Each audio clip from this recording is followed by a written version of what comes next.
So karon na atay YTX. So bago pa kay siya naong no. So kani ipadungog na ko sa inyo ha, common problem na ni siya sa mga YTX. Sige boss, paandaran daw. Kani siya mga common problem na niya. Normal na ni siya basta mag-edad-edad ang motor, mao gyud ni pinakauna nga mo react siya ha. So karon ato siyang paandaran no, baka minawo nato. Pansinin niyo ng bana. Diba? Bana ka siya. Paminawa niyo yung nagapak siyang makina.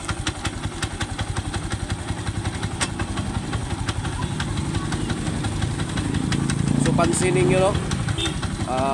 Lain niyo guys yung tingog. So ang ubang mekaniko ani ang ginasuggest nila ani is overhaul. Ako wala ko nag-overhaul ani no, kay kabalo nako kung unsay problema ani. So ang problema ani niya katong bindix niya. So i-check na to itong bindix niya kay kabalo ko na damage so iyang bindix. So karon ato ni siya bungagon. So kani siya common problem na ni siya sa mga YTX.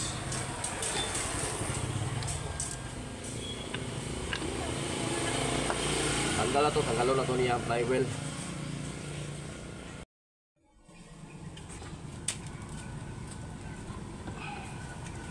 Tanggal na nato ang yung flywheel no. Kung sa'yo napansin ninyo, nawala ang bindix drive na diri ni gunit. So mao ni nagatingog siya no. Napansin ninyo ni kani. Kana mao ni mga bolt niya no, nangabali. Bolt sa bindix drive.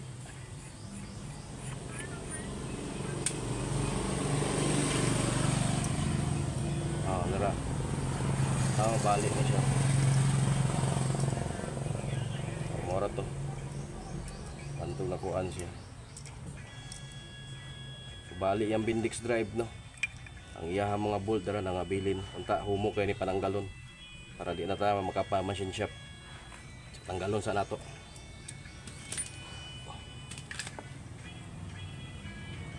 So dara no. Nagpapalit tag bag-ong Allen bolt stainless ato ang gipapalit no, kay diri man siya nakabutang sa bindix drive. Kusog man ko ng pressure ani diri bato bindix stainless ato gipapalit. So mao nito nga putol no. Mao ni mga nangaputol nga Allen bolt na konekta si ham bindix drive na nakonekta diri sa flywheel. So diri na siya no, nakonekta. So karon ipang taod na nato ni connect na nato ning bindix niya. So tara no, plaster na nato ni siya. So ginabot nga na ko ni siya kuha ni gasket all para pag kuha niya rito sa vibration dili dayon siya muluag para mopilit siya dito sa trade niya, pero dili man siya gahi yung kay nga as imopilit jud. So ginay nga nila nako siya. Ang purpose lang niya is na siya magunitan dahil sa vibrate niya. Kasagara makaluwag ani na is vibrate man gud. So vibration siya magdaog.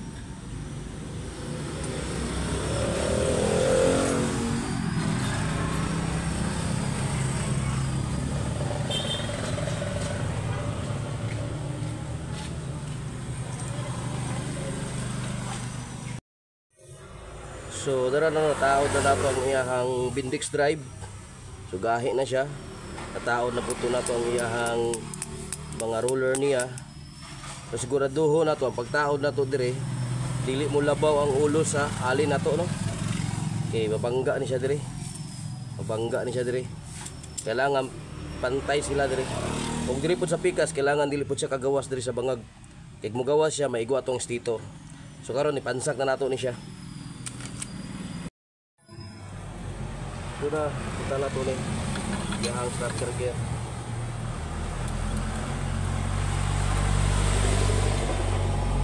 Load. Ini.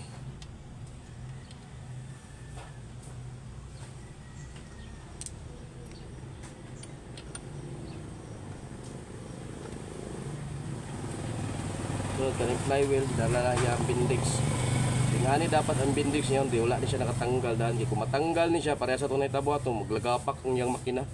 So mapasangin lang na to ang iyahang Conrad dayon. Pag mulagapak iyahang makina no. So ini kalimti ang washer niya. Langan na siya washer.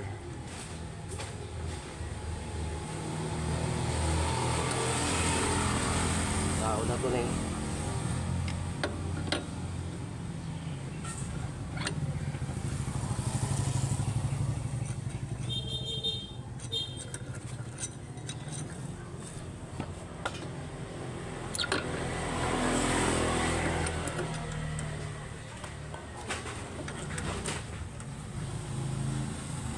Kaman kaning washer of nut.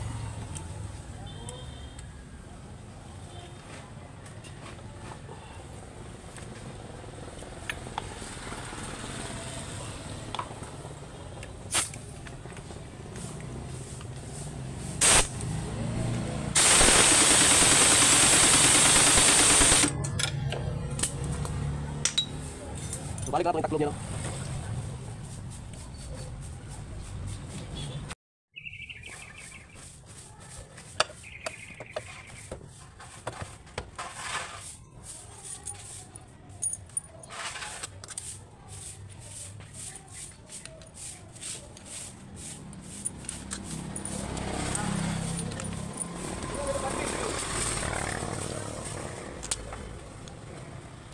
So mao na niya ang andar no. Okay na kaya ang andar sa paminaw na to. Wala na tong lagapak og sa kalingsing siya ha. Nga murag naga sugat ang iyang timing chin. So okay na nga to ang YTX no. Nasulti niya kaganina nga panha kayo inig mo minor siya. Murag nga giwagi galing sa sulod. So okay na. Ang problema lang gyud ato niya sa kanilang yung Bendix drive niya. So kung makakamo maka-encounter mo og YTX nga atong tingog. So dili tayo magkuan desisyon na mag-overhaul no. Kailangan i-check sa ninyo ang Bendix drive kay mao na kasagaran issue niya. Bali na common issue na siya sa mga YTX.